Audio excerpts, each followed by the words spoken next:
Mic check. What's kicking, family? I'm glad you've clicked in so I can check in with you. Mr. Batch here, you there. I hope everything has been well for you. All right, let's jump right to the chase. Sunday's national viewing. Wow. Okay. Besides, I went out, did my thing. It was Easter Sunday, got my paper, came back in. Sports was on. Okay. So what do I kick on? I kick on the NBA game. They had the NBA ESPN and ABC. So they had Dallas versus Orlando. Wow, what a matchup. That game was for playoff seeding, and also it had major implications because Dallas, if I'm correct, was one game behind Orlando. And also Jason Kidd has been an assist machine. I just think he climbed up one notch on the all-time assist rung.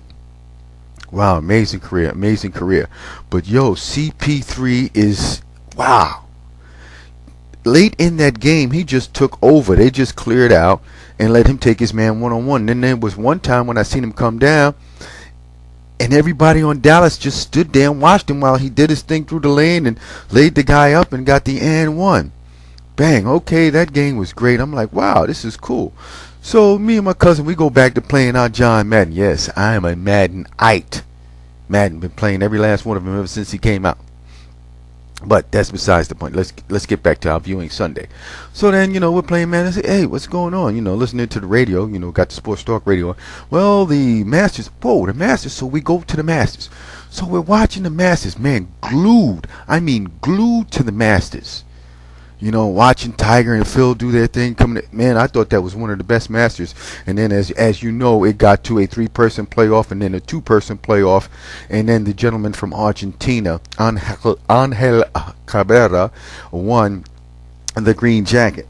Oh, I got to make sure. Okay, don't go anywhere. Okay, hey. All right.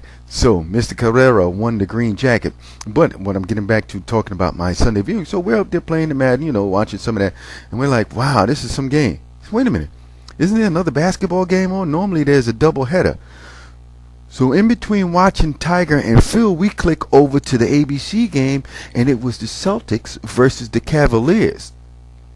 Right? As you know, the Celtics have an all-time record of 40-1 home court. And I believe, I'm not sure. Hey, nobody's got that for me right now. Gee, thanks, folks. The Cavaliers was looking to break that record or at least tie it. So this was a good matchup for Boston to put a 1 on it. Man, when we clicked over from there to the NBA game, they already had them by 20-something points. I'm like, wow, some contest. So we go back to the Masters and watch that out. And then when Phil and Tiger start messing up, I think they messed up on the 17th hole when they started, they couldn't, it was kind of like, oh man, wow, it's kind of like, anticlimactic for me because, I wanted to see what Phil and Tiger would do. So we go back to the basketball game, and at that point, the big three was sitting down for Boston. So what am I watching the game for? They destroyed them, blew them out the water. Tell them, hey, you got to get out of here. You the defending champions? Yeah, right. But they're going to need Kevin Garnett down the stretch. And they won't have home field advantage, and they got to go through Cleveland, and I think that's going to be a tough one to do. And all that speculation about LeBron coming to New York, I don't think that's going to happen. Cleveland has the opportunity to offer him all the money, bucket loads of money that nobody else can match in order for them to keep him. That's the Larry Bird rule. Ooh, yes, that's right. Look that up, folks. So that's how the sports viewing National Sunday went for yours truly, Mr. Batch. Hopefully yours was just as enjoyable. Stay blessed. I'm out. Peace.